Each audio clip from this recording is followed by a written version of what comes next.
And she is also a member of the Affordable Housing Implementation Committee. And as I was just telling Reginald, he's such an landlord, which might be a bad word, and or some people might think that's a bad thing, but if You want to around circles, we are glad to have landlords that are they can hear him. willing to work with Section 8, and that's a big problem with the housing developers of not being able to find land. So I'm going to turn it over to Nicole, and she's going to give us a little description of the AHIC and be the moderator for the program. Oh, and we need to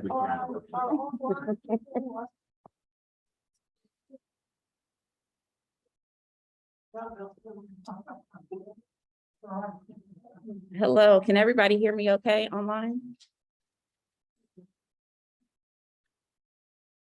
All right. Again, my name is Nicole Diggs, and I'm a part of the Affordable Housing Implementation Committee. We are calling ourselves AHIC now, from what I've heard recently.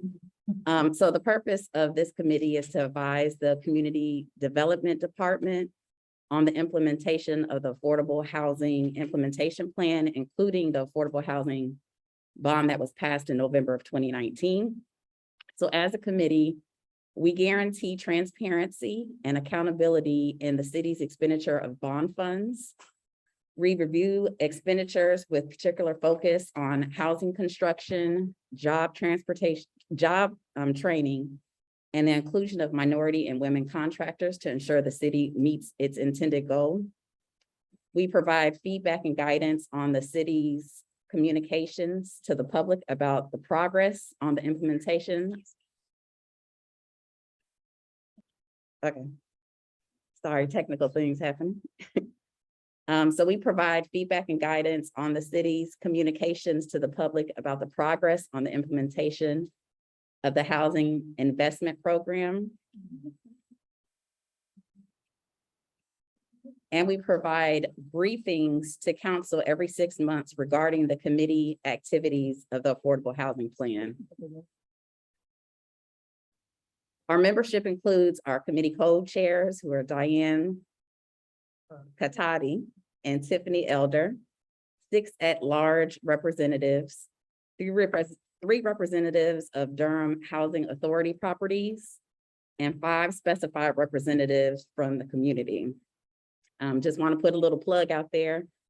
We have 2 openings that are available now, and if you're interested in joining us, please visit the City of Durham website for more information and instructions on how to apply.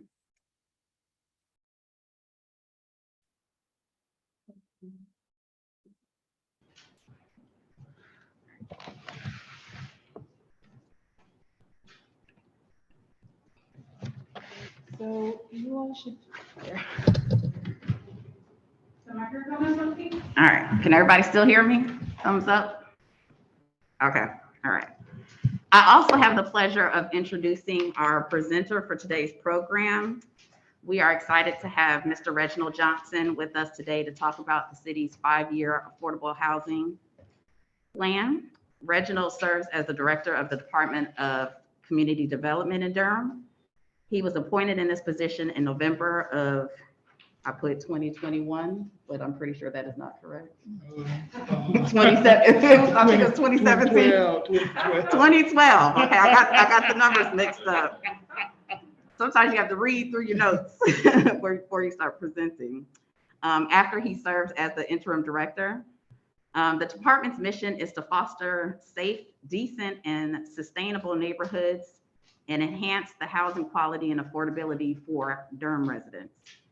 The Department of Community Development is responsible for coordinating Durham's housing financial resources, promoting wealth and asset building, coordinating Durham's homeless prevention policy, as well as administering the community development block grants, home investment partnership, the Emergency Solutions Grant, and the Housing Opportunities for Persons with AIDS program of the U.S. Department of Housing and Urban Development. He is a graduate of Southern University and A&M College, holds an MPP from Duke and a JD from UNC Chapel Hill School of Law. He enjoys reading and keeping abreast on current events and is very active in his church home. You know, I've met Reginald a little while back, and it's funny when you read somebody's bio, what you learn. He actually sings in the male chorus, so one day we're gonna have to do a duet or something. I'm just playing. But please help me and welcome Reginald, and we look forward to your presentation. All right, thank you, Nicole. It's thank you. I appreciate that introduction, and it's always good to be here. I have not been here in a while. I know it was pre-COVID the last time I was here to speak, and so it's good to be here. And so I just thank you for the invitation. What I propose to do, since I'm aware of my time limitation, but I do want to share some pertinent information with you, is to tell you what I have for you. It'll be emailed to you if not already, and you'll have time to review it. But I'm just going to kind of jump around in a PowerPoint and go to some graphs. And then I also received some questions ahead of time. And so I want to kind of focus on those. So that's what I'll do today. So we'll just get started. And okay. Yeah. Oh, yeah, I'm trying to get into this. I'll fix that. That should be good now. But I'll say that it is great to reside and have a community that recognizes the challenge of affordable housing. That we, throughout the city, people do recognize that it is an issue, and look for solutions and advocate about solutions. And that's good, because that's not always the way it is around the country. I would say that also we're very grateful, as a community, that we are able to put some resources behind creation and preservation of affordable housing. But, I would also share that it's not enough. The challenge is significant, but we are going to work to do the best that we can with the resources that we do have going forward. And so what I'm going to do now at the PowerPoint, are we ready to flip slides yet? Yes. Okay. Next slide, please tell me next slide. Okay, all right. So what I'm going to do is you will have this. If it's not emailed, it's okay to be emailed to everybody. So you'll have it. Next slide. And what I'm just used to say next slide. I'm not going to hit all of the slides, but what I'm going to do is just talk through what's in this packet. So you have this outline. I'm just going to touch on a few things. So you have the housing affordability in Durham. We're going to skip that. Then talk about the FY22 highlights. And we'll spend a little bit more time on the FY23, which is the year that starts in a couple of weeks, priorities and challenges. And then I'll go to questions. Next slide. Next slide. So you'll have some data when you get this. You'll have some data at the beginning. You all are already familiar with the data. I'm not going to recap that here, but home sales, we know that the median price, and probably when this slide was done, it's probably gone up since then. But next slide. And I know you all are familiar with the cost burden of renters in Durham. We're going to keep that. Next slide. Okay, and then the cost burden of homeowner households. You all are familiar with that. Next slide. And this is just a chart about the snapshot of availability. This was taken on a particular day. It was in February, and you can see the number of apartments that was, I think it was apartments.com in Durham. You see the number that were available. It was like 3,200 on that particular day. And the important thing is that there were 114 that had a monthly rent of less than $900 on that particular day. So that was just a day in time. Next slide. This is an important slide. I spent a little time here. why do we even have this discussion with the city about participating in affordable housing? So, we have a landlord here right next to me, Mr. Nicole. But when landlords, developers build apartments, and the first bar to the left is just market rate, the landlord will want to get income that will cover the operating expenses, the debt payment that it takes them to build them or rehab it or whatever it takes, and they want to walk away with an investor return. That's the free market. And so what's going on in our economy is because people are coming here with jobs, the market rate developers are able to build apartments. First of all, they're able to get loans, build apartments, and charge the rent that allows them to cover whatever costs they have. That's what's going on. And you see that everywhere. So when we talk about affordable is a little different in that you're not going to get enough rent to cover all of the cost. All right. And so there needs to be a subsidy. You see that red at the bottom. And so that's the role that the Community Development Department plays, because you'll constantly be in the hole, and the market rate won't respond and build affordable housing because you can't get enough income to cover your bills. So you're constantly going in the hole. And so that's the reason we have even come to this question and this challenge of building affordable housing. Next slide. The next section, I'm going to skip a little bit, but you remember you hit the next slide. So you're familiar with the Forever Home. We've talked about that before. And so these are basically the basic goals. Next slide. This is important, and I know it's hard to read, but you'll be able to see it, but most of you all have seen this before. This is when we put together the $160 million investment plan, $159,900,000 in the various categories that we said proposed, and this was developed. Remember the bond referendum, which is in November of 2019, and so in the spring of 2018, the fall of 2018, spring of 2019 is when we put these numbers together. And then it went through the process over the summer, and you voted on it in November 2019. But so everybody's generally seen these before. So you have that. Next slide. So the Forever Home Durham funding is our entitlement funding, plus funding in dedicated housing fund, plus the bond referendum. That's what this slide represents. Next slide.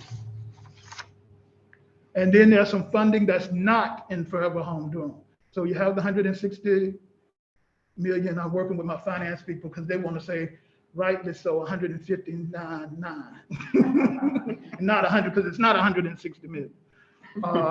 But the funding sources, entitlements before 2019 are not included in that. The dedicated housing fund prior to 2019 is not included in the 159.9. And bond program income, that's from previous bonds that received money back when people pay loans. That's not included. So we have money because we had an ongoing program before the program was adopted. Okay, next slide. So this is the progress that we made to date. I understand, a lot of folks rightly so are interested in this. What you'll see is the across the top, the goal that we had, that's a half, then what's in the pipeline, and then you'll see under contract, completed, and then the total, and then the balance remaining against the goal that we started. And so I'll use one, rental units created total. Remember, there was a goal of 1,600. In the pipeline, that's 484. That means that there's discussions developed with about 484 units with different developers and different players. We're under conversations with them. That's what in the pipeline means. We're actually working to, the goal is to have a contract. All right. The next category is what's actually under contract. It's been a contract that's approved by the city council. It's been executed. They're at some stage of beginning to do work on those units. And then they'll have the total, and then the balance is just what that represents against the goal. So I just go to rental units preserved. There was a goal of 800. Remember that from the initial goal. And so we have 42 in the pipeline under discussions. We have 219 that are under contract. And then that's a total of 261. And then we have a balance of 539 remaining. Home ownership opportunities created. We have a goal of 400. I will share with you that this is where our down payment assistance program just got kicked off in March. And so we haven't closed any loans yet. They're still processing loans. And so that's the reason you don't have anything in that column as an example. So you have that to review. But that's where we are in terms of progress to date. Next slide.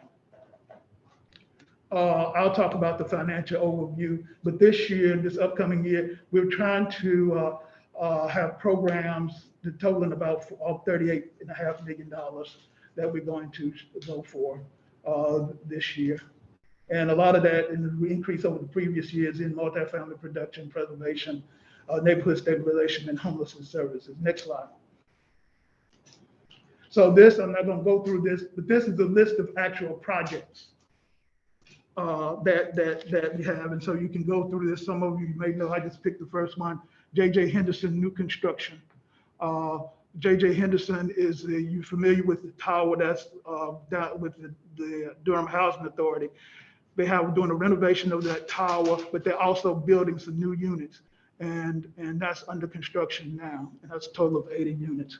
But yeah, you have the list of the projects. The projects in the blue, at the time this presentation was prepared, we were just completing an RFP. The last two were just commitment letters were approved by the city council last night. And so those are additional units that are going for 4% tax credits. And you have that list before you. The next slide. The next slide is just a list of projects that's not in Forever Home Durham. There's other work that's going on, but that's not part of the Forever Home Durham funding. And this is an identification of those projects. It's listed right here. And so you have that in front of you. Next slide. The MWBE, I'm not going to go through this, but there's some data on MWBE. Next slide. And that's minority and women-owned business participation. Next slide. And you can review this on your own. Next slide. Next slide. There's some information on COVID response. You can review that at your leisure. Next slide. Now, in terms of our priorities for FY23, this is for the upcoming year. On rental housing, we're going to continue to move rental projects forward, including those projects with the Durham Housing Authority where we're partners. And we're also going to begin contracting for projects that are just awarded funding in the RFP process. And those were those projects in the blue there on the previous slide. In terms of homelessness, maintaining support for homeless systems and providers, we provide funding to enhance the system, as well as individual providers, expand system planning, and expand the technical assistance opportunities for providers, because that's important for us to grow and improve our system. And we're transitioning from the pandemic operations to the new normal, whatever that looks like. And so that's one of the things that's key in terms of the staff that in time we'll be working on. In terms of neighborhood stabilization, we want to manage the current programs. Remember, I just shared with you the down payment assistance program has just gotten kicked off. The eviction diversion program, we'll maintain that. And then amount of repair with Habitat for Humanity is going, and we're going to start our substantial rehabilitation program and maintain and start the small scale production. So you have multifamily production, your big apartments, then you have in neighborhoods, small scale production, which might be duplexes, quadruplexes, things along that line. Next slide. The challenges. So the challenges are significant. We know about the general challenge about producing affordable housing in a hot economy that we have. You all have seen the news reports. Have shared with to the Affordable Housing Implementation Committee, as well as the Citizens Advisory Committee, as well as the City Council. Part of me is glad when Google comes, Apple comes, and all Amazon pick one when they come. But today, they announce, our job becomes just that much tougher. And that's just where we're working with. So the challenges that we face, and some of the questions were about this, the continued growth in construction costs. And we see with the Home Builders Association that the cost of materials was up 20% in early 2020 from the previous year. The interest rate volatility, rising interest rates for projects that have not closed. And so one of the things that was approved, the council approved last night, and a member of the committee asked me about it today, was on Elizabeth Street. We had to give, elected to give the Housing Authority more funding because they have been facing both of these, construction costs and interest rate volatility, but we want to keep the project going. And that's one of the things I shared with the council, is that we gonna have to make some tough decisions because yes, we have these projects, particularly our 9% tax credit projects, but also our 4%, and you're faced with the position of, well, do you abandon the project or do you keep it going? And to keep it going, it's gonna cost more money. Then we have the rising rental rates and the lack of landlords that accept vouchers. Thankful for a new landlord here. But that's important here for landlords to accept vouchers, and it's a challenge, especially why go through a process that I view as red tape when I can get somebody to just pay cash every month and pay the amount of money that I want. The workload capacity of community development, the manager and the city council heard that we needed more support in community development. We're getting 5 new staff for a department our size. That's significant. We have 32 FTEs, and we're going to get 5 more. And that's almost unheard of, but the manager and the city council recognize our need during this time.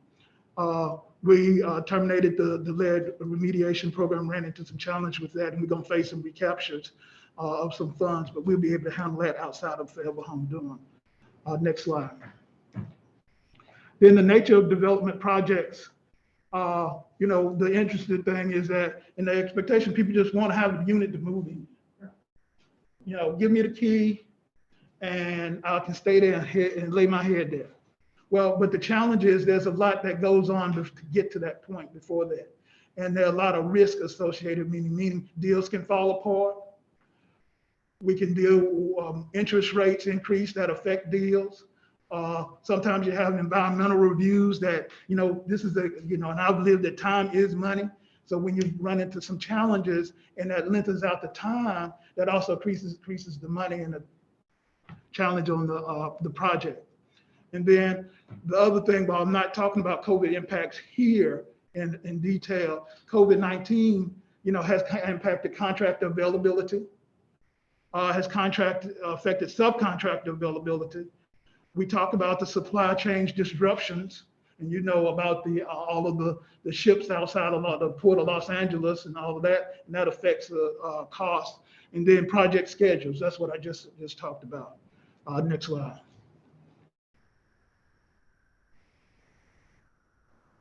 Next slide. Oh, it's next. Oh, well. Mine was the next slide, and then that's staying up there. Oh, okay. Well, that's fine. We're gonna keep going because I just, that's just the next slide is just a summary slide, and you'll have that. And then I can switch to the next document, the next 2 documents. Can you do that, Bree? Yep. Not that one. I'm out of time. No, I can't see that far. Okay. She sent me 2 emails on Okay. the table. They do the condensed. Okay. All right. The other one. We started late, so. Okay. All right. So I'll just tell you about the 2 documents because I'm not going to go through them in detail. But one of the documents that you'll have before you is a financial document. And what that document will share with you is where we are on our spending with the Forever Home Durham program to a level of detailing projects, as well as the amount of money we've spent to date. Our budget for the current year, FY, that ends in a couple of weeks, and then projections. One of the questions that I was asked was, does inflation and the cost increases, will that affect the amount of production that we'll have on Forever Home Durham. It's a solid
Oh. Okay, keep going. That's the spreadsheet that I just shared with you with the matrix. Yes, there will be a lasting impact with inflation. I think it's going to normalize, come back down, but it's not going to come back down to where it was before this escalation started. I don't see that. I don't have a crystal ball, and I'm not a prophet. But going back to where it was, I don't think we're going to see that, but it may come down from where it is now. We were recently made aware that oh, go ahead. Okay. No, I just had the second part of this one, just looking, do you have figures that are showing what the shortages are from the intended goal? Yes, that's in the spreadsheet that Okay. we kind of ran through. So Okay, it's on matrix is one document, and then finances is another. okay. And for the other question, I don't know how much you can share about the DHA and you all's relationship with the Choice Neighborhood Grants. Mhm. And are there plans to leverage those funds, or can you leverage those funds to offset the difference? The Choice Neighborhood plan to offset the differences in our plan. What the Choice Neighborhoods plan for the Housing Authority, that's basically the New Hope 6. What that will help with is the Housing Authority's 519 Liberty subsequent phases. Elizabeth Street was on the agenda last night. That was one phase. And when they have other phases, if they're successful, well, I can say we because we are partners with the Housing Authority, that will help in subsequent phases. There's also some work for CNI that helps in the downtown. It stretches all the way to CAHT, and their work in public safety, helping people who live in the area in terms of education and providing services. Then there's also some connectivity funding to help connect Hayti below south of 147 with downtown that is above 147. So that's what basically Choice Neighborhoods are. Probably if somebody from the Housing Authority here, they say you just butchered it up. But that's the gist of that. So that's not replacement funds. It's in addition to. Okay. And I think you've already answered the third question about us being in mid-review now. So that was what that question was talking about. The fourth question on the list was, has there been any consideration of the long-term effect inflation and new investment or new industries moving to RTP will have on area median income calculations?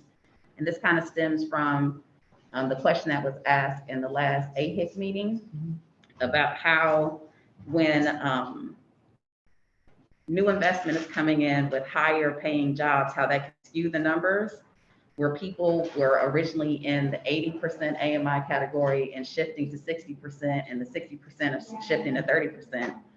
So how are we offsetting those figures and the changes that, are inevitably going to happen? Okay, thank you. That's actually an excellent question. And you're right, that was talked about at the AHIC meeting. So let's talk about AMI to begin with.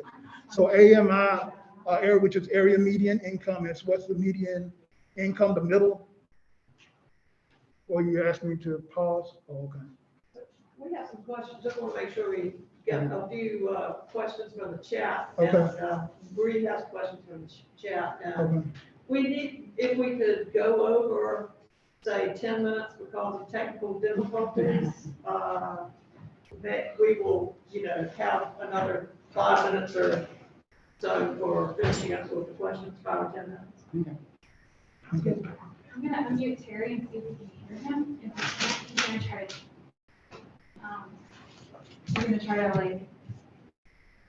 say hi in the chat. All right, Terry, go ahead. Should I go ahead now? And we cannot hear Terry. Okay, I've unmuted and so So one of the other questions.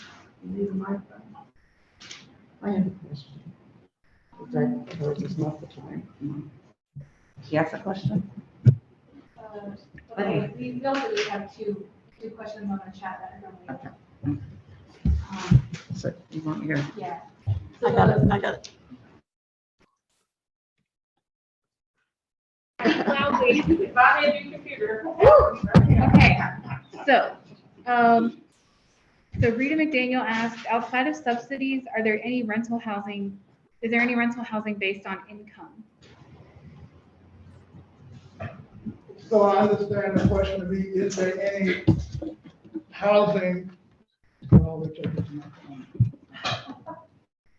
Is there any rental housing that's based on income? So all of the housing that we're talking about, where we have subsidies is based on income.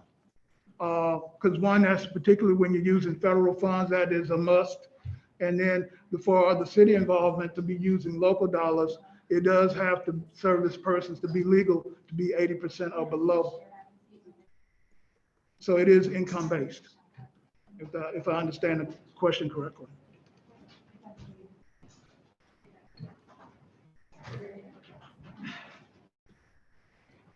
Thank you. And then Jane asked, how much did the city allocate to DHA so that Liberty Street can move forward? That was $6.6 million. So this was the amount of money allocated towards the Liberty project. Right, that's correct. Initially, it was $2.5 million, but due to the increase in cost and the increase in interest rates that were going on with this project, and to get it started, it's now a total of 6.6. That's what was approved last night.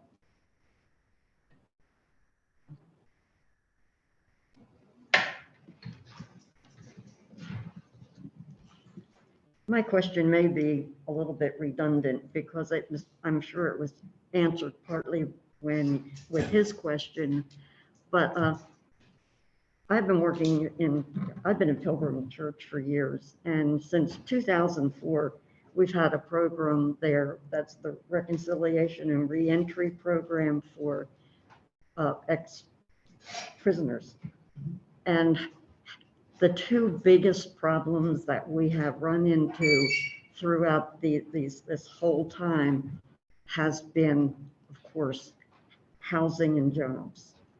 The jobs are beginning to work out a little bit better, but the housing situation is absolutely terrible. There are people who really just can't find housing, and if you can't find housing, you can't get a job. So I know right now is not the time, but is there some plan in the future for this to spread out to include groups like these people who are terribly in need and probably don't qualify under any of the terms right now? So that's what I was mentioning when we talk about justice involved. So just in general, we have a supply challenge here. We have a supply challenge at the levels for apartments and houses, quite frankly, at particular lower income levels, particularly in apartments. And so if you're not justice involved and you have a voucher, which we have probably a couple of hundred people that have vouchers right now today, but they can't find in apartments, that's a supply challenge. All right. And so what we're trying to do is to use the resources we have to produce additional supply. Is it going to be enough? Probably not. There's no doubt that it's not going to be enough, but that's what we're consistently trying to do. As I shared, we're going to do some research on how we can do some targeting with justice involved. As I mentioned, our mayor is focusing on, it's a passion of hers as well. But the question still remains, when we do that, where are they going to stay? That's the challenge. Terry has a question on what he was trying to say is, well, it's good to see, and everyone can see it written in the chat. So, well, it's good to see the positive outcomes regarding placements into permanent housing for those experiencing homelessness. I have a concern that since fewer landlords are accepting any kind of housing support and there are fewer affordable housing units, then I think it's important to look at the future affordable housing support to include targeting those moving out of homelessness and living at or below AMI. I guess that was a comment, not a question. Okay. No, I know, I agree with that. Yeah. Rita said, what will happen to the families that the funds ran out from the eviction diversion program Will they be able to apply for new housing programs that will be happening in the future? Or will their eviction override that? So I would say we are continuing some level of funding for our eviction diversion.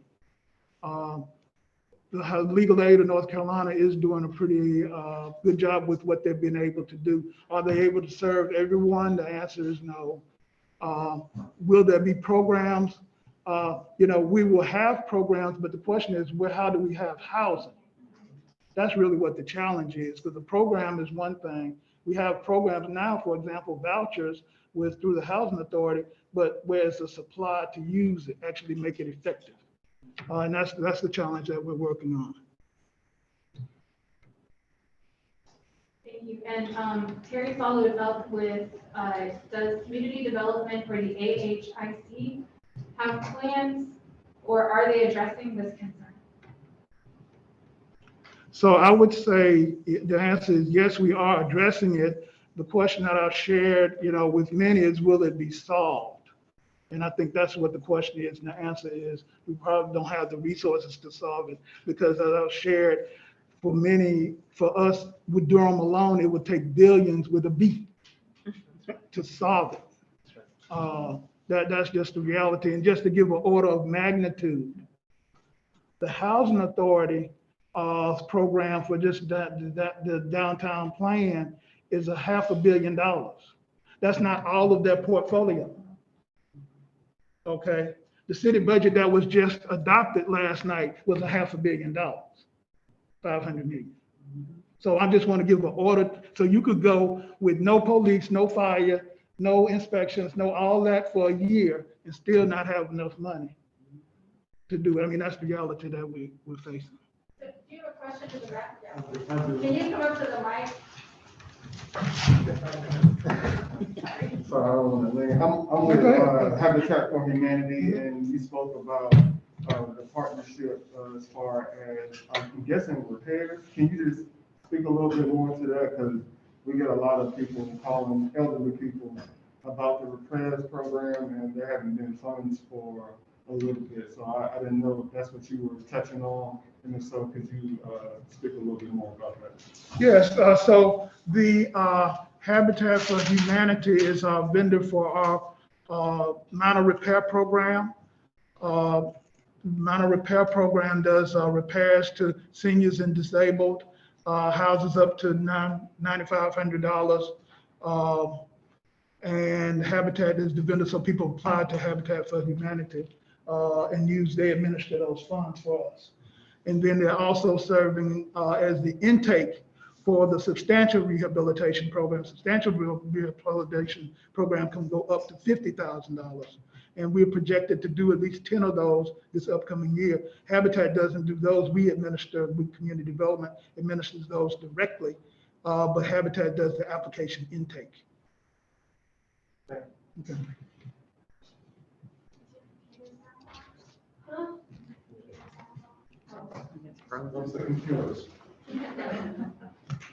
Did I get through all of the questions that were Yeah, provided to me? one more. Okay. Of course, we didn't have the sound, no, mine's up to 100%. Okay. I just wanted to double check if we couldn't hear anybody.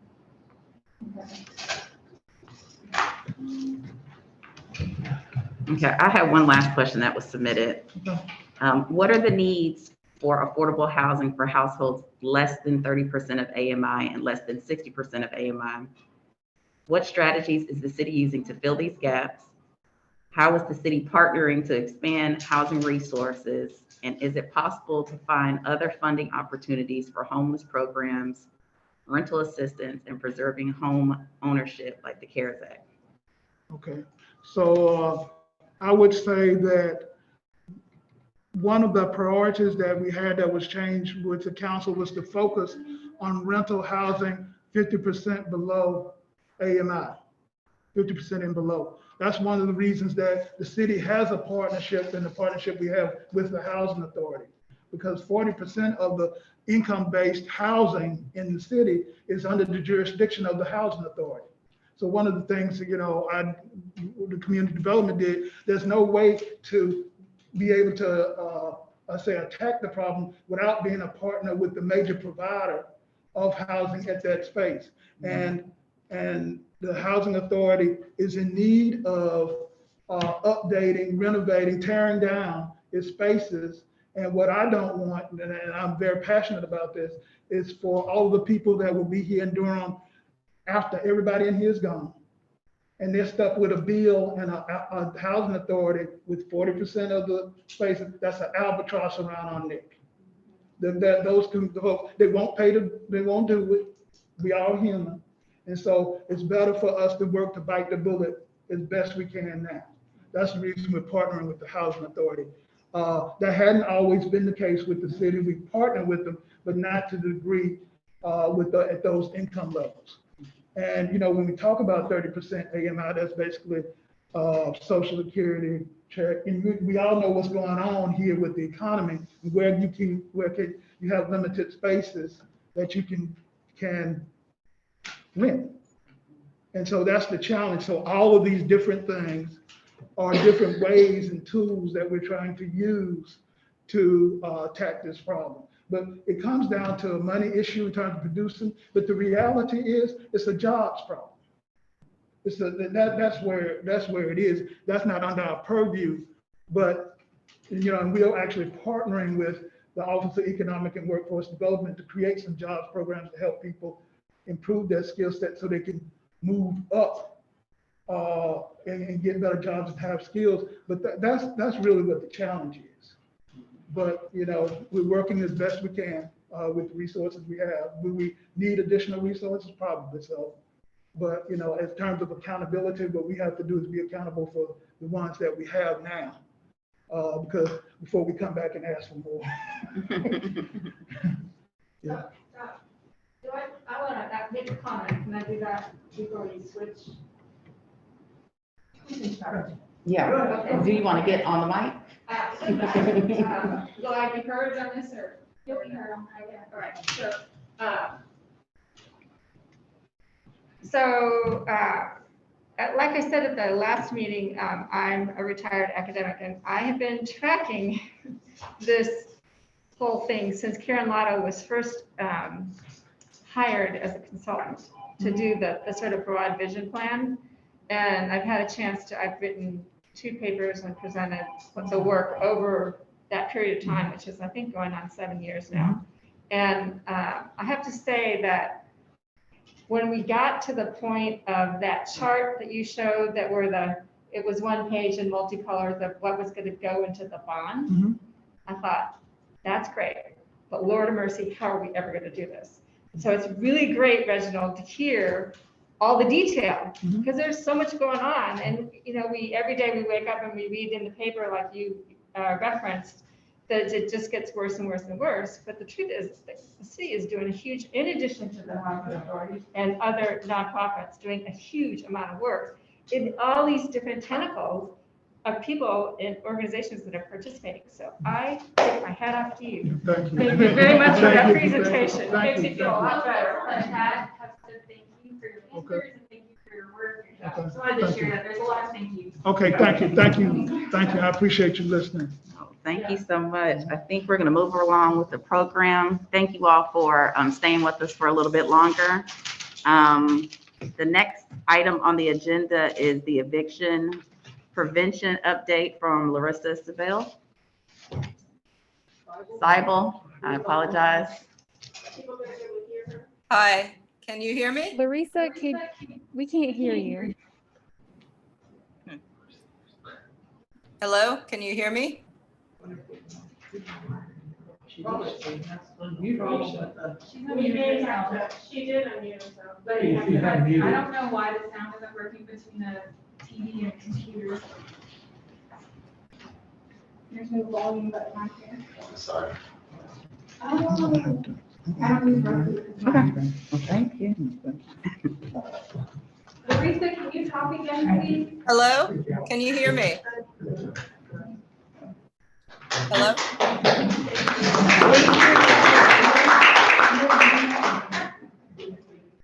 Hello? Okay, see you later. Well, I guess while we figure this out, we can move to the updates for the rail trail from Jim Savara. Yes, let me say that the rail trail project's going forward. They will be having public input sessions in July and September. They have still not set the dates. When those dates are set, we will disseminate it to everyone on the coalition mailing list. We need to encourage them to be taking steps to preserve existing affordable housing close to the rail trail, as well as providing new affordable housing in a couple spots along the way. So we will bring you up to date on when that can happen. Okay. And while I've got it, I have to leave in just a minute. The policy committee will be meeting next Tuesday night. There's information here about that, and we will be talking about these issues among others. So everybody's welcome. Larissa, can you try again, please? Hello, can you hear me? She's unmuted. We still can't hear you. I'm sorry. Is it possible to type like a brief summary? Thank you. Yes, I did. I'll read it out loud for you. Have you got it?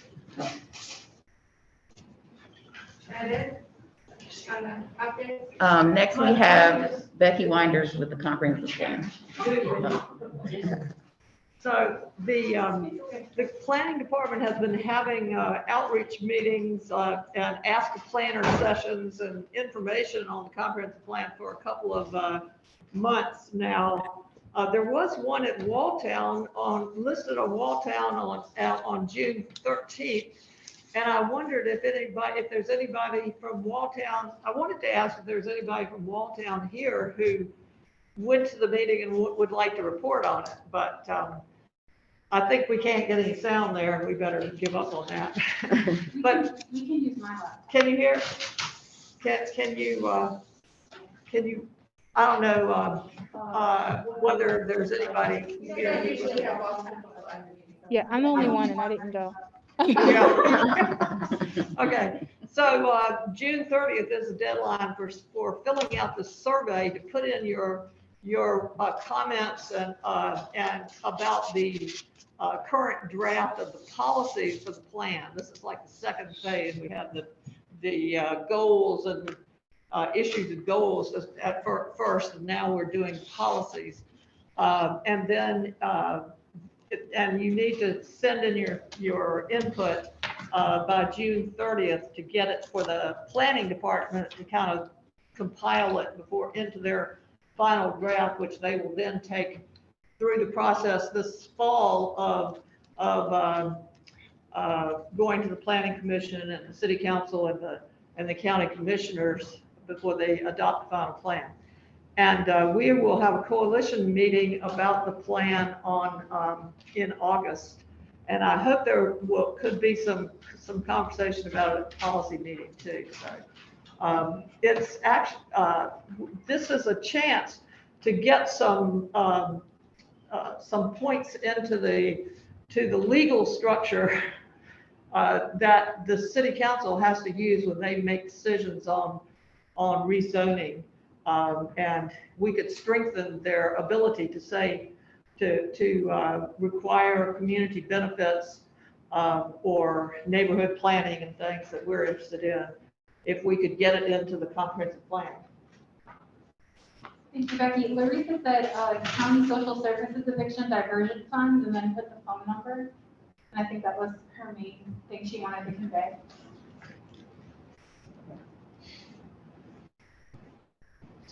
So what was that? She just wanted to share the phone number for county social services eviction diversion funds. Did y'all want that number? Yes. Okay. 919 560 8000. Yeah. Still the same number.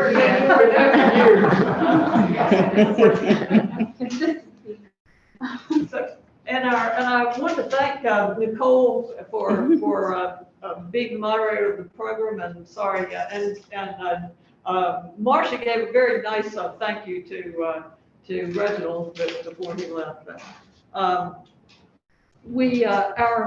next meeting. next month will be about the tenant issues and eviction diversion. And I think Larissa will be a major part of putting together that program. So we can talk about that issue in depth next time. We have the policy meeting next week, as we've already said. And I think if does anybody else have any announcements or final words before we adjourn? Anyone on here have announcements?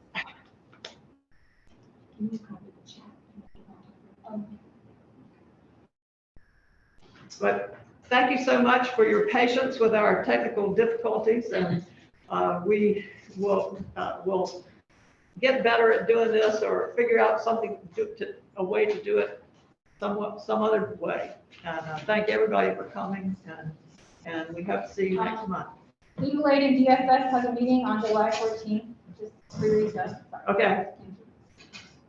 Legal Aid and DSS, July 14th. Okay. So I'll be I can send out these announcements and Reginald's slides, in a day or two. And thank everybody for coming.